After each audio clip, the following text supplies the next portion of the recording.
with Justin Overton from Coosa Riverkeeper. Hey, Justin.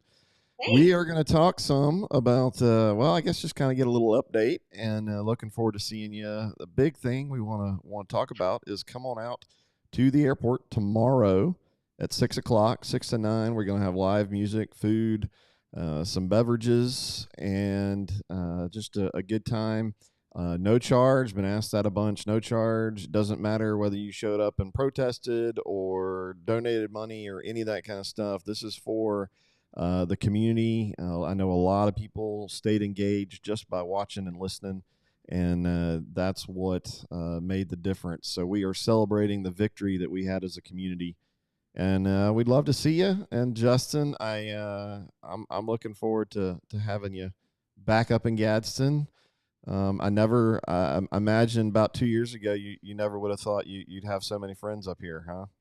it's really wonderful. I mean, I think that's kind of the silver lining of this entire debacle has been how many new friends I think we've made and like really forged great partnerships like we have with you guys at Advance Etowah. So I'm really excited to actually meet some folks in real life that I feel like I know through the internet, as strange as that sounds. Yeah, well, I mean that's 2022. That's the world we live in now. I guess it's definitely been an interesting 2 years. Hard to believe that at least the legal battle and all that junk with the rendering plan is officially dead. Obviously we've hit up the election process. And that's really what's going to make some really significant changes here come the 23rd of August.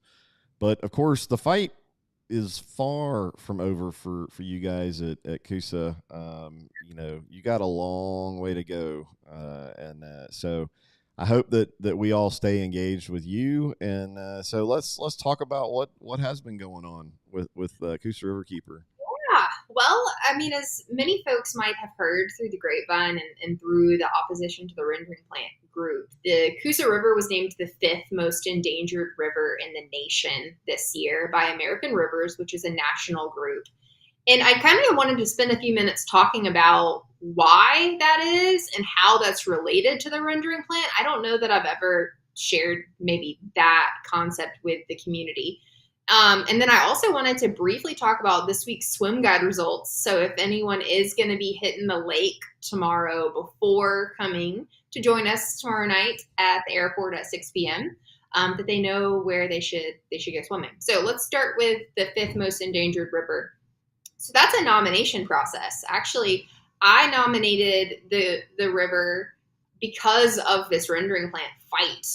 And we did that nomination in the fall of 2021, thinking that this rendering plant fight was going to last a lot longer. And by the time we were chosen and notified, this community had already prevailed, and we had really felt that we were in a strong position that the rendering plant was not coming. So our organization pivoted that endangered river status to really focus on the thing that you guys have probably heard me talk about a lot, which is the nutrient pollution that would have come from the effluent or the wastewater from the Pilgrim's Pride animal rendering plant. So Oddly, never thought I'd enjoy listening to somebody talk about poop so much. yeah, well, it's And important. It's important that we talk about it because as we unearthed the impact of the nutrient pollution that this rendering plant would have discharged into the sewer system, we learned a whole lot about Gadsden's sewer system in ways and communities that were deeply impacted by issues of sanitary sewer overflows, inflow and infiltration. And, that turned into a legal action with Coosa Riverkeeper and several of our partners. So this endangered river status is due to industrial agriculture pollution. So the Coosa River has had a pollution budget since 2008. And so for a point of reference, that's the year after the very first iPhone. When you think about how much life has happened since 2008 for us all. And so that pollution budget hasn't been enforced. And so the rendering plant, although we are celebrating this victory now, as you've alluded to, the Coosa River is still dealing with a myriad of very serious issues that impacts public health as well as the health of the river and the critters that rely on it itself. So this endangered river status has really propelled Coosa Riverkeeper even further into a really bright future to not only bring folks together, but also work within our organization to do more harmful algal bloom water quality monitoring. So and and that's and I think it's worth reiterating, like, we're not just talking about impacts on like wildlife and, which obviously we've generated a lot of conversation about the resource that we have, the attractant for anglers and all the other outdoor activities here. But I mean, you're talking about stuff that directly impacts us, citizens, some more than others depending on where you live in the community, right? absolutely. I think so. You can kind of break this into two pieces. You've got the sanitary sewer overflow angles where we've got partially treated or raw sewage entering our streets, entering our waterways, which impacts public health as well as like quality of life for a lot of people in the Gadsden community. And then you've got this nutrient pollution issue, which could impact, your ability to safely swim or dip your toes in the water, your hands in the water, or if you've got dogs going swimming. It's easy to compare it to, a lot of people are familiar with something called the red tide. It was a huge fish kill that took place in Florida. That's another version of a harmful algal bloom. So, as a result of this endangered river status, we've taken a lot of the donations that have come from the very people that have helped us with this rendering plan fight and create an algae monitoring program so that if we were to find any of these like little tiny critters in our water, that we can alert the public that there's a potential for these algal blooms Hmm. while we simultaneously use legal action as well as public pressure to ensure that we can solve this pollution problem that we have. Well, Glenn Day has got a question in here, and it's a good point. What about the pollutants from upriver, like the plants in Georgia? Nothing to do with the rendering plant. Again, what we've faced with the rendering plant. As I said just a few minutes ago, while that's an issue that has been put to bed for us, like we're far from Yeah. getting to where you want to go, right? Yeah, that's a great question, Glenn. Thanks for asking. So, as many of y'all know, Gadsden is actively suing a lot of these carpet manufacturers that are upstream from Neely Henry Lake. And what has happened is there are a lot of industries are using this compound that's within the family of PFAS. And PFAS is a forever chemical, meaning that there has in science has not found a way that it can be breaking down or have a half life. So it's pretty scary stuff, especially because it's used in a host of products. So there is a lifetime drinking water advisory that has been issued within the past 2 months for Gadsden's water. And I know that the Gadsden Water and Sewer Board invested a lot of money, like millions of dollars, in upgrading its drinking water facility. So our organization has information available on our website to learn more about what PFAS is. And So is my cup of tea, is that safe to drink with the Gadsden water? do this to me. Why do you do this to me? I will not comment one way or another as long as you guys visit, who swim on over to CoosaRiver.org to Gotcha, a little gotcha. bit about PFAS. The other thing that I want to make sure you know about, Glenn, is the coal ash pond that is sitting upstream, zero point 0.6 miles upstream from the drinking water intake, right next to the golf course. That is a pond that has been capped in place and it is leaking into the groundwater. Self-reported data from Alabama Power shows that it is leaking into the groundwater. So unfortunately, it's not just these upstream impacts from these carpet manufacturers and industrial sites. You've also got a coal ash pond leaking much closer to home. So again, visit CoosaRiver.org/coal ash to learn more about those heavy metals as well as our fight to ensure that that gets moved to modern upland lined And landfills. one quick thing with that, and I know the Southern Exposure did a great video that is very informative. But as if I remember correctly, most other states with those coal ash ponds, and the quick synopsis, and correct me if I'm wrong, basically it's all the leftover byproduct from making power with coal. Correct. All of the coal doesn't just get burned up, but most other states around us, they have moved, and I mean most of them are the same power company, parent company. Hmm. They have invested to move all of their coal ash remnants away from most of their water sources. Right? Is that an Correct. accurate? There are other states within the Southern Company profile, as well as others like Duke Energy, that are moving their coal ash to upland modern line landfills in a reasonable amount of time, and within a reasonable amount of money. Unfortunately, it's scary for places like North Carolina because they had that huge breach of their coal ash pond. And if we were to have something like that here on our river system, that would impact not just the drinking water, but it has the potential to impact the economic engine that is Neely Henry Lake, especially as you know, all of the fishing tournaments, all of the people that Oh are yeah. coming to fish this lake. In Coosa Riverkeeper's opinion, it's possible, and it's because it's been proven. Georgia Power is doing it. Duke Energy is doing it. Plenty of other southern states are doing it. So I sure hope that Alabama Power will take the opportunity to do the right thing. Well, so yeah, it's always fun. Like I said, always interesting to talk about all the well the simple answer, the clickbait answer, the just talk about poop, Yeah. talk about all the nasty stuff, and it's been interesting getting to know you kind of as we're talking about in the context of the rendering plant. And you and I have talked about some of this, stuff, like the attitude. When we all first got to know y'all. Now, obviously, there are a good number of folks that have been very involved with Coosa Riverkeeper. I know Jason Wilson has been involved for a long time, long before us strap hangers jumped in. Yeah. But the common sense approach that you guys bring, the conversation that you're having, and that you're trying to grow awareness for, it's not the sky is falling.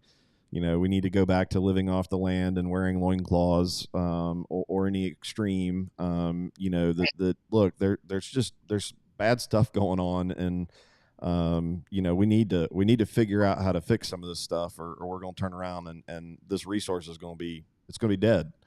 Yeah. And I think that endeared. So it wasn't just jumping in and fighting the rendering plant with us, but just a very good tone overall. And again, what I think a very common sense approach and discussion when we're talking about these things. So it's not like you're trying to shut down every business in Alabama or anything like that. So Yeah. I mean, in order to have a prosperous economy, you need to have a healthy environment, and I think that we have a tendency, especially in this state, where caring about our natural resources should not be a political issue. It's a public health issue, and it's also an economic issue in that we have a huge outdoor recreation industry in this state. And mm, so to use our rivers just to be a way to dilute pollution, or just to be a place that we discharge pollution is unfair to the economic potential for our rivers and streams. And I think, the economic impact report that Greater Gadsden Tourism put together really has been a huge opportunity for Coosa Riverkeeper to start playing with messaging about the economic opportunities that our waterways offer, that are centered around protecting them and restoring them and right. promoting them. I mean, Gadsden is home to so many businesses like Gadrock. You've got Big Will's Outfitters up in Etowah. You've got, The Current and River Rocks Landing that are oriented around getting people on the water. And so it's just exciting to see so many people, now that the rendering plant sort of jarred folks, to not take the river for granted. Y'all Yeah. drive over it all the time, And so it's really easy, because it's always there, to not really understand the issues that it faces. Well, yeah. This is well, it's been an interesting Jarred. That's a good word for a lot of us. I know. I fell into that. Kind of knowing there were issues, knowing things weren't great, and it's one of those. Well, I didn't realize it was that bad. So I think we've managed over the last 2 years to put a lot of specific statistics, try to get information out, and of course you've done a great job. Everybody loves your whiteboard videos.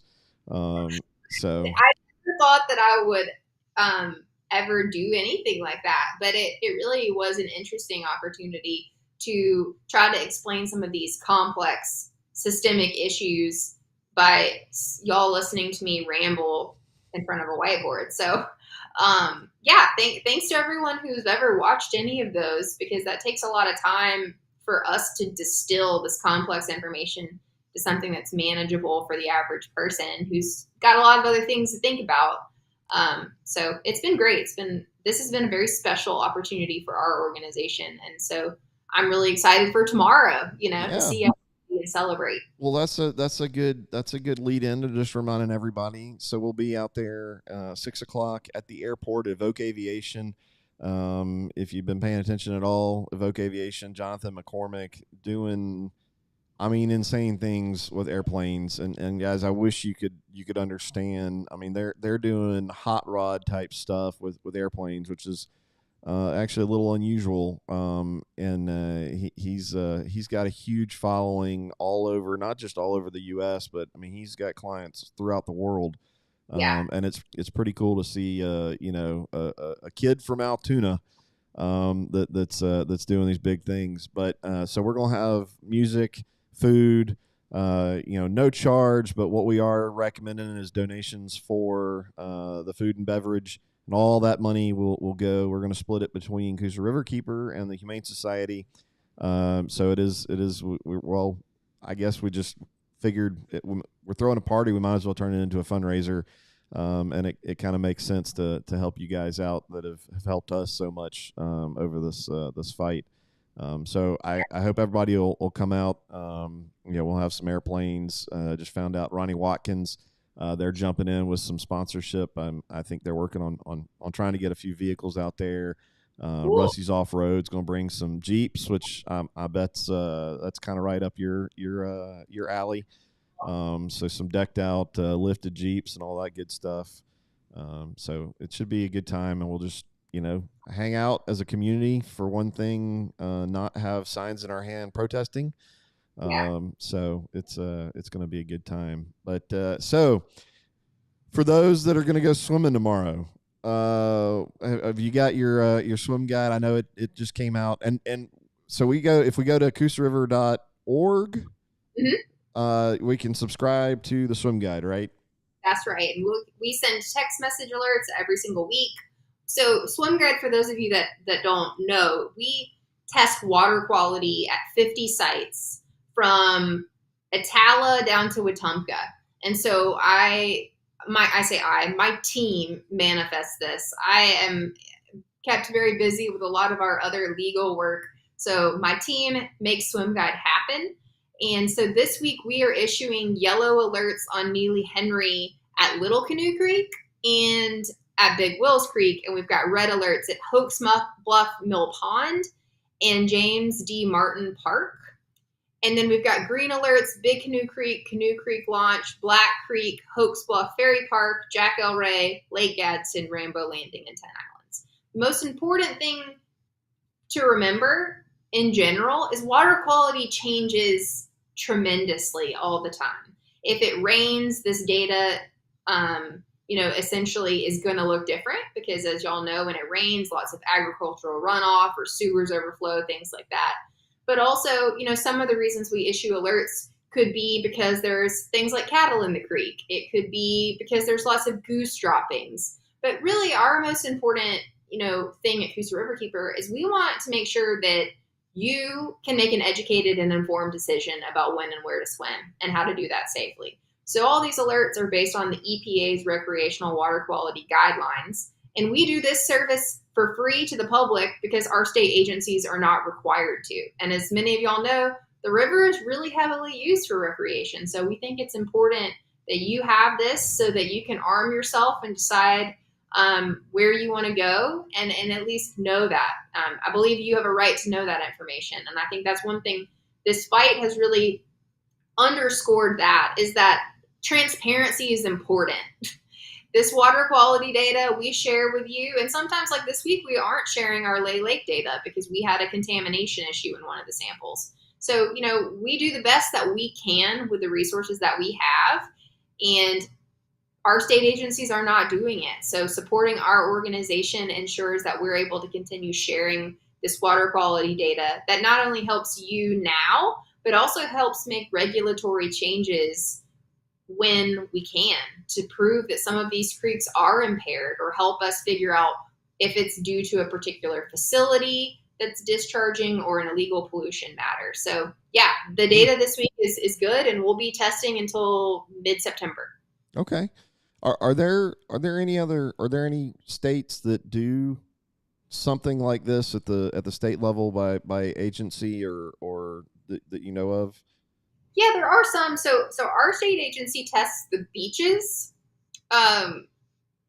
So they do that data down, on the Gulf Coast. Okay.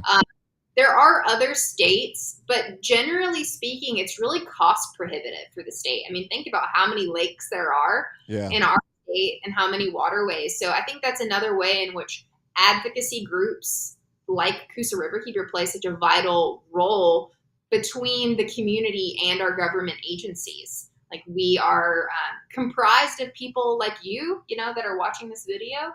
We have about, I think we have like 3,000 members now at this point. And so, the river has a head and a mouth, but it doesn't have a voice to speak for itself. So that's why investing in a group like Coosa Riverkeeper can be very valuable if the river is a happy place for you. Yeah. Because, it shouldn't be your full-time job to monitor permits or see how much poop's in the water. That's why we're here. And so thank you to anyone and everyone that has ever supported us, shared our information, made a financial contribution, or even just told someone about the work that we do, because it really matters to us. We're a very small group that works in 5,000 square miles of the state. So we have a big river with some big problems, and we're just really happy to celebrate a win. I think that that's really important, especially for the work that we do. So we're in the long fight for this river. And so it is really nice to be able to celebrate this with you guys, and looking forward to seeing everyone tomorrow. Well, and I guess it would be worth probably noting when you say, from a Coosa Riverkeeper standpoint of celebrating a win, and this is back to the mentality, you're not opposed to a chicken rendering plant. That you were here fighting for the river, and which led in the conversation about the capacity for the sewer system, and you're not just a blanket statement they shouldn't have built a rendering plant. All the other, there was a lot of different angles that don't necessarily matter to Coosa Riverkeeper in terms of what your mission statement is. If I'm saying that right, hopefully that's making some sense. But I think it needs to be clear. Like, you weren't jumping in with us just because you liked us, but our interests were aligned as a community in a lot of this stuff, and it highlighted a lot of the issues in terms of adding additional waste byproducts and all that kind of stuff. So I don't know. Does that make sense? I just want to make sure people don't misconstrue. Yeah, I had no idea what I was getting into when I came to Southside High School that night. Josh Tidwell, who is on our board, was like, "You need to be there." And I was like, "Yes, sir." So I showed up, and to see a room of people that engaged, that early in the fight, and to think about how much energy we all were able to maintain as a community. I mean, we have embarked on fights like this before, but to see how many people and how well organized this community was in all of the different angles. And I was very grateful to have the extra help and people that were willing to spend their time and go to city council, and thinking about that day that we were all at city council and everyone was back outside. You remember when it was cold, lines and stuff? I mean, that sort of stuff in the ADEM air permit hearings. I mean, I probably in my career will never, well, I shouldn't say never. I hope that I will again, but that outpour air permit hearing will like stay with me for forever, because that was sincerely electrifying to see how many. I'm sure Adam probably hasn't seen anything like that either. I mean, that was really special, and it sucks that sometimes it takes something horrible to bring people together. But Yeah. let's just remember that this fight for the river, at least, is not over. And Right. so I'm really looking forward to working with everyone in the community to figure out what this river means to us. You know, Yeah. um, but no, I had no idea what I was getting into. But it was a beautiful mess, you know. Uh, Abby, our outreach manager, told me recently that disaster is progress. And I feel like that's kind of what has happened is like, I feel like what you guys have done at Advanced Etowah is kind of this undoing of this, what's the word I'm looking for? Starts with a C. Oh my gosh. Anyway, people are used to the status quo, and I feel Right. like this rendering plan has really unearthed kind of the values and what really matters, and kind of like I said, jarred people to think differently. And the river being a focal point of that was, I think, very special to hear how many people really care about it but hadn't really realized how much they cared about it. So I'm rambling. Absolutely. Sorry. Well, no, it's hey, it's all good. So I guess we just need to kind of wrap this up, and I need to go get some lunch. Oh my, And I'm sure you've got tons of work to do. Because you've got more to worry about than just our little area here in Etowah County, but you got a whole river to save. So again, guys, come on out. Y'all are going to be there. You're going to have shirts and hats and all the swag. Like yeah, like this pretty sweet hat. Um, which by the way, I purchased with my own money. I'm not endorsed by or sponsored in any way by Coosa Riverkeeper. Isn't that what you're supposed to say on the internet? Something like that. But so you are gonna make it up here tomorrow, right? I'm gonna have quite a day tomorrow. But yes, I am going to be there in the flesh, and I'm really, really excited. Jake, who is our swim guide coordinator, is going to be with me, and he's a Gadsden native, so we're going to be excited to see everybody. We'll be accepting donations, but if you feel led to give before then, you can absolutely mail us a check or go on our website. But honestly, we're just very excited. I'm excited to see you too, Jonathan. We're just excited to be there. I think it's really wonderful that you guys are taking the time to celebrate. I think that, versus going on to the next thing, I think having this sort of not closure, but this moment is important. So I'm looking forward to it. Oh, I totally feel like it's a moment of closure, and that's exactly why we're doing it, because this, after all we've been through, we need it. We need something to bookend. I think in my mind, there was an initial GAA meeting way back, with a video of Christy kind of explaining a little bit, and then but I really, in my mind, that Southside meeting that you referenced, that was kind of the big start, and I feel like we kind of need that big end, and then it is a fight for our community that will be ongoing forever and ever. Hopefully we can get our river cleaned up so that we're not fifth. I don't know if you got a goal, 10th, 25th. Well, Goose has been listed 3 times. It was actually listed as the 10th in 2010. It's kind of complicated because it's based on the severity of the issue. Okay. Not so much like comparatively, because why it was the 10th was different than why it's now the 5th in terms of issue severity, but they're also 2 different issues. So my hope is that this river continues to be taken care of and is swimmable and drinkable and fishable. And when and where it's not, that the public has access to that information and it's easy for them to understand. All right.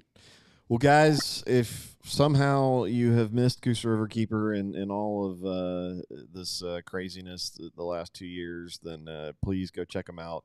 come on out tomorrow night. Get to know Justin, her team. Like I said, very common sense. I'll say it out loud. They're not a bunch of tree hugging hippies. That they just have, which is it's just the reality of stereotypes that get stuck on organizations like yours. There's a lot of common sense approach. I think it speaks volumes that you've got a tourism organization that has the relationship with you, that it does. Uh, it would make sense when you're putting out things about poop and bad water and all that the tourism folks would want you to kind of stay quiet, but it's just the way it is, and it's a good mindset. We've got a lot of good relationships built that have been nurtured, and a lot of strength built in the last 2 years, and I hope it continues. And so look forward to seeing you Yeah, tomorrow. thank you. And thank you so much for all the help that you have provided. And I know we've still got the Clean Water Act case still continuing on as we fight for some corrections to get good, clean drinking water in our community, and get rid of some of the sewage overflow issues that we have, particularly in the East Gadsden area. So um, I don't know. I'm gonna miss all the group conversation of getting out and everybody posting pictures of where all the sewage is spilling over, and I hope some will stay engaged enough to keep up with that, and help you stay informed. So For sure. all right. Well, Justin, thank you so much for your time. And guys, thank y'all for watching. Go check out Coosa River, CoosaRiver.org, and Yep, go give them some support. Anything and everything, I know that they appreciate it. So maybe just a pat on the back. So, all right. Well, Justin, have a good afternoon, and we will see you later. all right, bye, y'all. All right. Bye.